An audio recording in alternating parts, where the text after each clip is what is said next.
Here's a question for you. What happens when the population outstrips productivity? When there isn't enough food to go around? Well, we know what happens because it's happened before in various parts of the world. Paul Ehrlich, in his book The Population Bomb, wrote, "The battle to feed all of humanity is over. In the 1970s, the world will undergo famines. Hundreds of millions of people are going to starve to death in spite of any crash programs embarked upon now." And a newsletter I received from the Environmental Fund quotes William Malloy, professor of anthropology at the University of Wyoming, who says the specter of overpopulation is once again threatening the people of the remote Pacific island, Easter Island. Back in the late 17th century, when the island's population outstripped its productivity, the devastation of war interrupted food production. The established religious aristocracy lost its essentially magical control, and the people degenerated into mutually hostile bands controlled by war leaders. The hitherto efficient economic equilibrium disintegrated. Crops were burned and farmers prevented from cultivating in safety. Cannibalism now became a practical activity, and people were hunted for food. Professor Malloy says what happens on Easter Island in the 17th century may be about to happen again. Since 1877, the island's population has been increasing at the annual rate of 5%. History will likely repeat itself. An anthropologist concludes the only difference being that this time, in line with Ehrlich's prediction, the fate of the Easter Islanders may be indistinguishably merged in a worldwide population explosion. Now, I don't go around the country preaching the possibility of disastrous effects of overpopulation. That's not my subject. But in talking to a group not long ago, I got on the subject and hit on what I thought was a pretty good illustration of what overpopulation can mean. I said the 200 of us in this room tonight are quite comfortable and at ease with one another. We've just enjoyed a good meal, now we're relaxed and comfortable. But let's say we started adding new people to the room. For a while, everything would be all right. But soon, it would begin to get crowded and less comfortable. Finally, if new people kept being added, the crowding would become intense and uncomfortable in the extreme. It would become intolerable, and you wouldn't be doing any kind of a favor for a person by forcing him into this room. When living becomes intolerable, it is perhaps better not to begin. I think we all have a graphic mental picture of what overcrowding, overpopulation can mean. I don't agree with Professor Malloy that the conditions on Easter Island will repeat what occurred back in the 17th century. I think the Chilean government, Easter Island belongs to Chile, will come to its rescue before that and augment the food supply, which brings about the ratchet effect. When populations are not controlled by their own natural supply and demand, that is, when the population does not slow down when food is scarce, which it would normally do because of artificial or outside injections of food and supplies, the population growth does not slow down. Like the pawl on the ratchet, it holds so that there is no reversal, and then once again moves up from that point. The last time I was in Puerto Rico, a truly beautiful place, I was aware of the pressure of the population. There are people everywhere, and every one of them seems to have a car traveling at top speed. Well, according to this same newsletter, the birth rate in Puerto Rico is higher than that of the United States, but its death rate is lower, believe it or not. In fact, we're in 40th place in the death rate. In 1973, the birth rate in Puerto Rico was 24.1 per 1,000, and the death rate was just 6.7 per 1,000, compared with the U.S. average of 15.6 and 9.4, respectively. By next year, it's estimated that approximately 60% of Puerto Rico's population will be under age 25, of which one-third will be less than 13. So conditions in Puerto Rico, which is already more crowded than India or Japan, would not seem to be getting any better. Speaking of the death rate, I don't think you'd ever guess the countries with the lowest death rates. I wouldn't have come close. They're Taiwan and Singapore, with only 5 deaths per 1,000 of population. The United States death rate is 9.4 per 1,000 of population. And here's another surprise for you. Both Canada and Mexico beat the United States in the death rate, which is another way of saying their people are healthier than ours. Canada's is only 7.4, 2 full points better than the U.S. Mexico's is 9, and Mexico is one of the world's population problem countries. We were also beat out by such places as Singapore, Japan, Hong Kong, Fiji, Kuwait, Israel. Lebanon's is only 5, one of the best on earth. Angola in Central Africa is worse, a death rate of 30 per 1,000 of population. You might be faintly surprised to learn that places like the Bahamas also beat the United States, as does Guadeloupe, Jamaica, Martinique, Trinidad, and Tobago. The Netherlands Antilles is just 6, well below ours, and Cuba also reports a figure of 6 per thousand. Almost makes you want to go live in the Caribbean, doesn't it? Beautiful climate, easygoing lifestyle, and very low death rate. Makes you think that maybe the death rate is affected by such things as climate and lifestyle, which it undoubtedly is. Cyprus beats us too, as do Russia, Yugoslavia, Spain, Greece, and Albania. New Zealand and Australia beat us too. But we beat Denmark, Ireland, Norway, Sweden, and the United Kingdom. England has a death rate of 12, quite high. My old friend Gary Wyron could tell us all about our poor showing in the death rate statistics.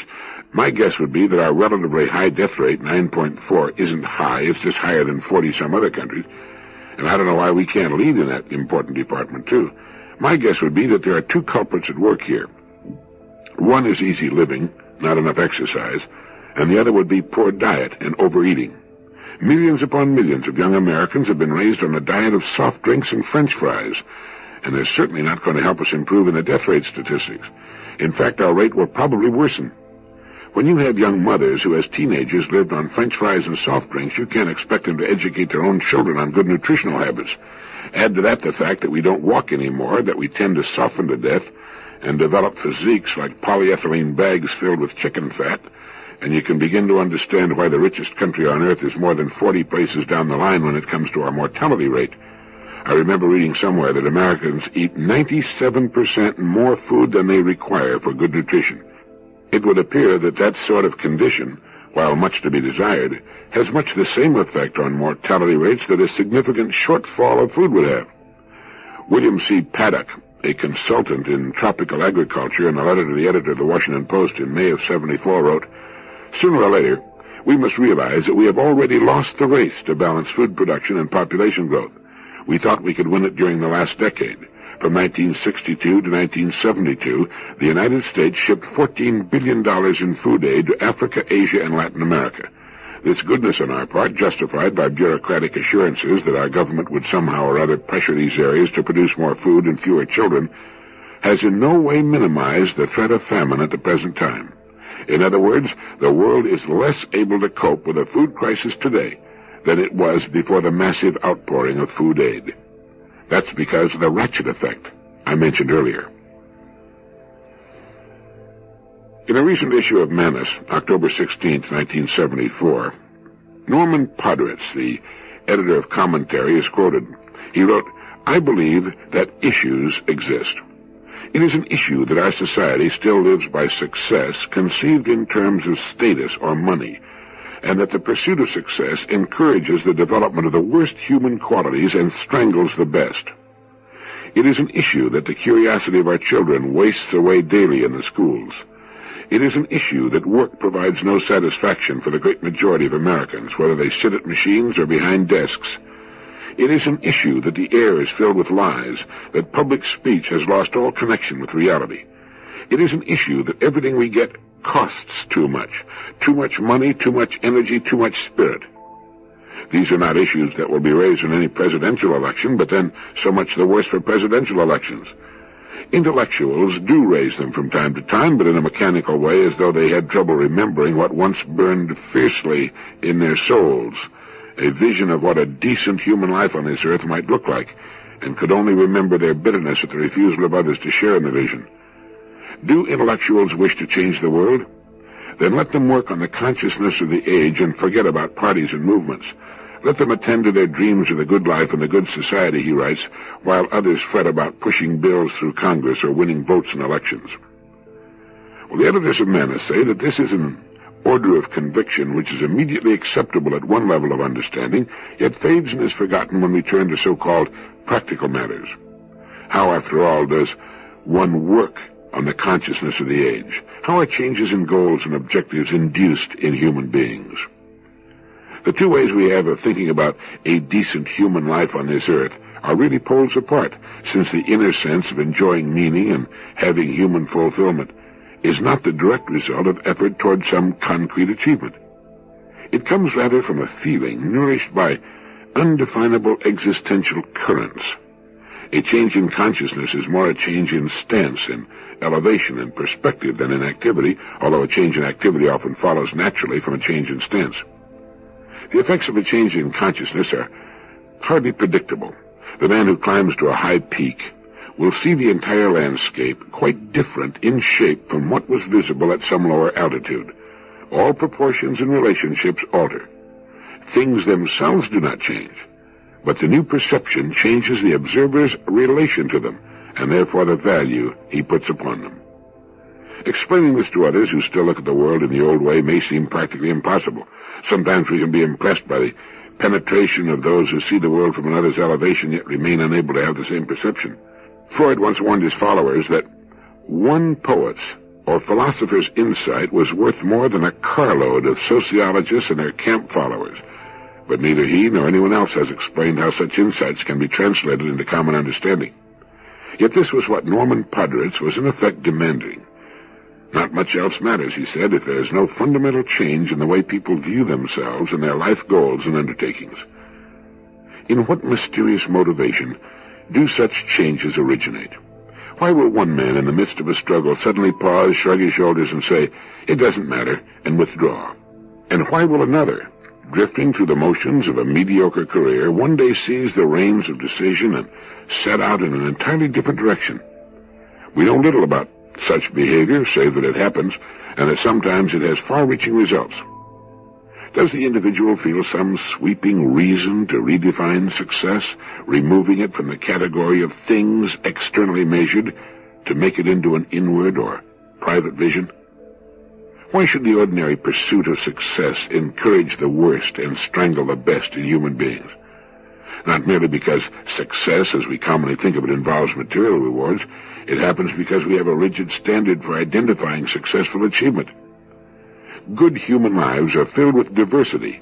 The decisions which shape them cannot be anticipated, except perhaps in their moral tone. A uniform definition of success rules out the differences among human beings.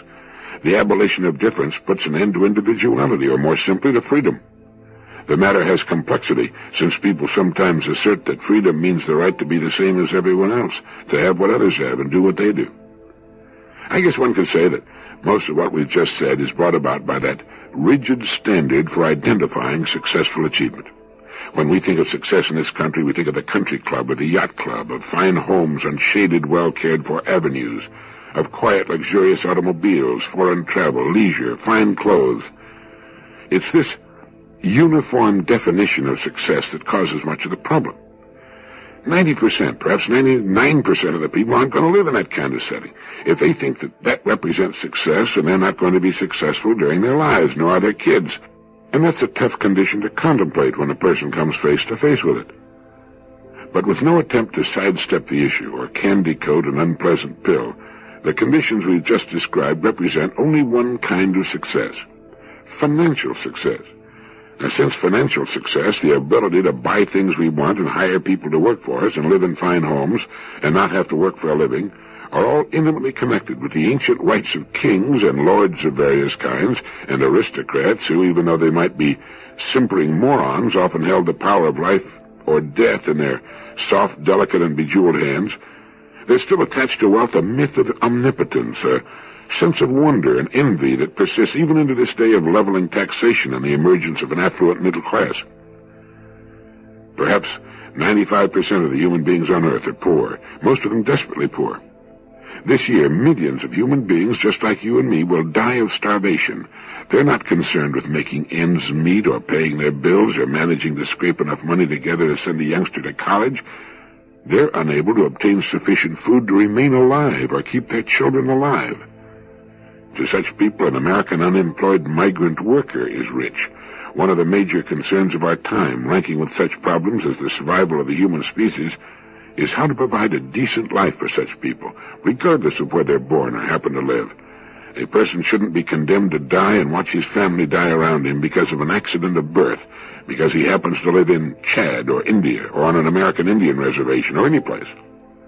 A child is just as precious to such a mother or father. Life itself is just as dear. What is success to such a family? To any member of such a family? It's to have some productive land to till or a job and to earn enough to support the family and see the children grow in good health to adulthood. That's it. Just one sentence. And beginning there, any definition of success simply climbs Maslow's hierarchy of needs. It begins with the physical needs, air, water, food, shelter, and sleep, moves up to the propagational needs, sex, children, parental love, then to economy of effort, then to security, and then into the so-called meta-needs, self-esteem, social acceptance, love, belongingness, then to freedom, justice, order, purpose, achievement, then to such higher human needs as faith, beauty, goodness, truth, into the spiritual and aesthetic needs, and finally to happiness, and finally to self-actualization. Financial success doesn't mean that we will climb that ladder all the way to the top or even get close to the top. It might, but generally no. A person with a lot of money might seek any level on that chart, which we've printed for you in the text accompanying this tape cassette, but the fact that he has achieved financial success or inherited or whatever, while a nice condition to have achieved or be in possession of, does not indicate necessarily that he's also achieved any of the meta-needs. It doesn't guarantee freedom or justice or order, nor, as the old cliche has it, happiness. A definition of success I've long felt comes very close to the mark is the one I used in my Strangest Secret recording. Success is the progressive realization of a worthy ideal.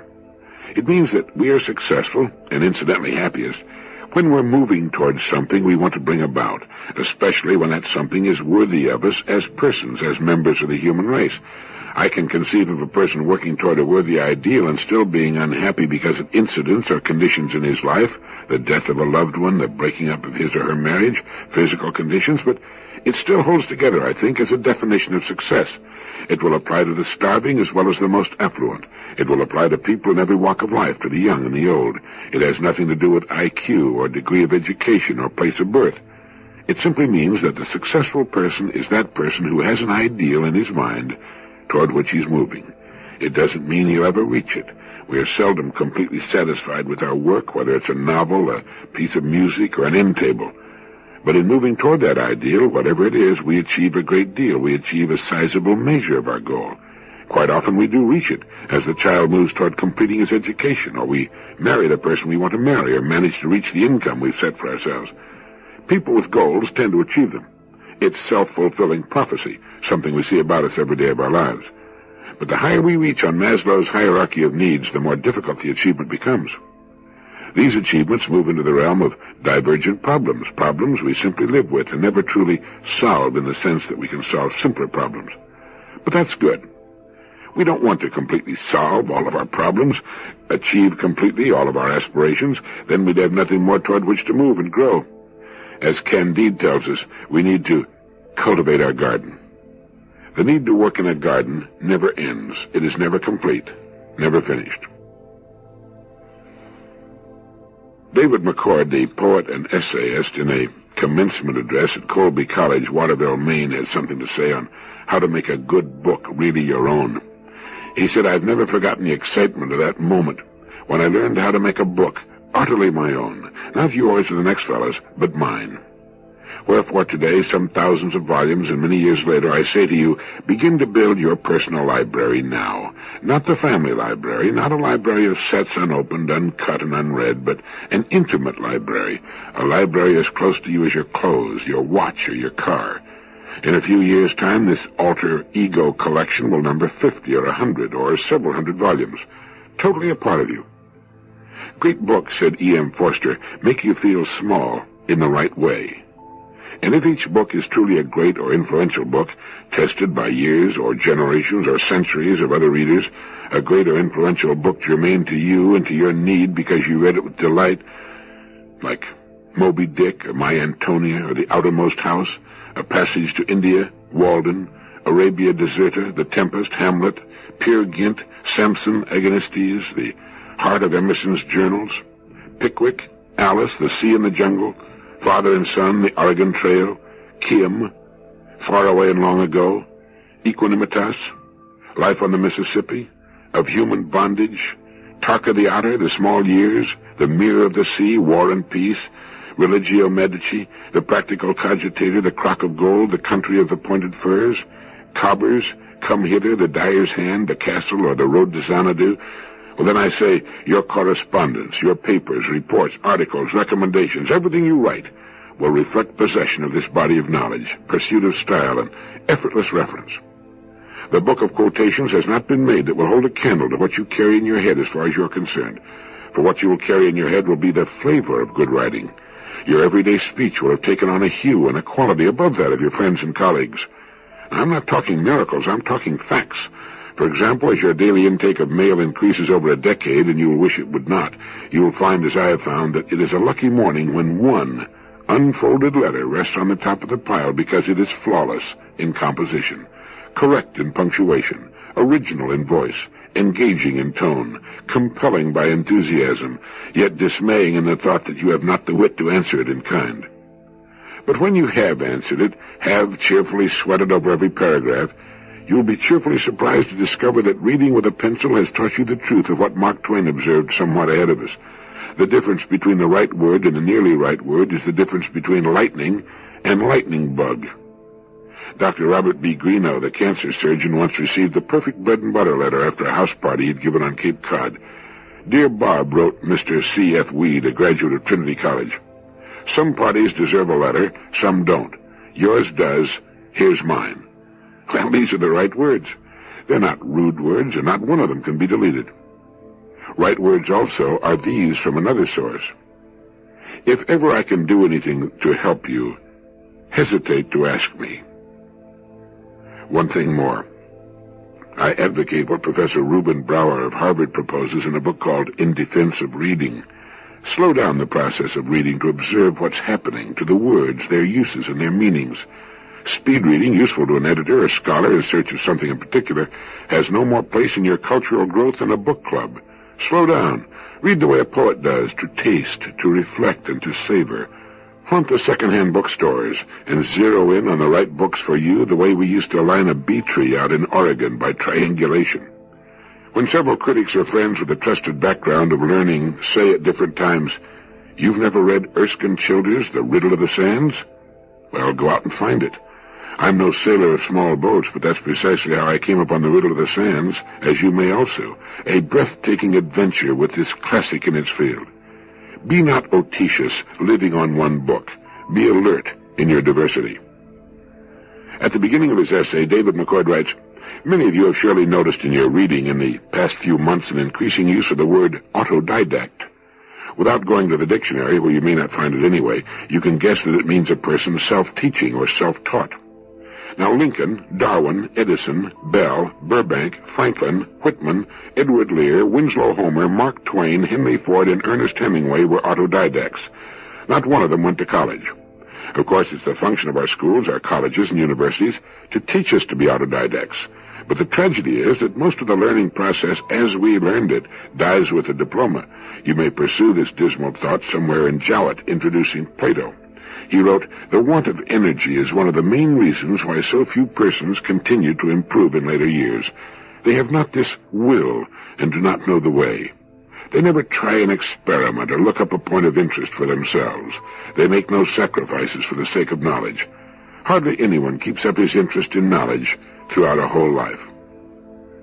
The most appalling phase of this indictment is, of course, the crass indifference of the average U.S. citizen toward the English language, the speaking, reading, and writing of the richest, most sonorous, poetic, searching, and rewarding of all tongues west of Babel, Shakespeare's universal language, the one language which circles the globe, the one language which people born in France, Germany, Holland, Denmark, China, Japan, Brazil, and India, as I have heard them, often handle with a grace, command, and reverence enough to shame us.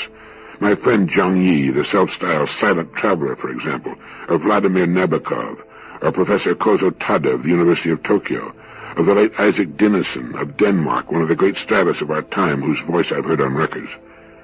I do not ask why this is so, but I do ask why the self-teaching instinct in us, so strong when we're learning to play baseball, collect stamps, skin dive, ski, or reassemble a gasoline engine, fails to focus in our riper years on what can give delight and distinction and explicit power to our speech, our writing, our reading, and so infinitely more important, to the art and spiritual enjoyment of living, which means you and me.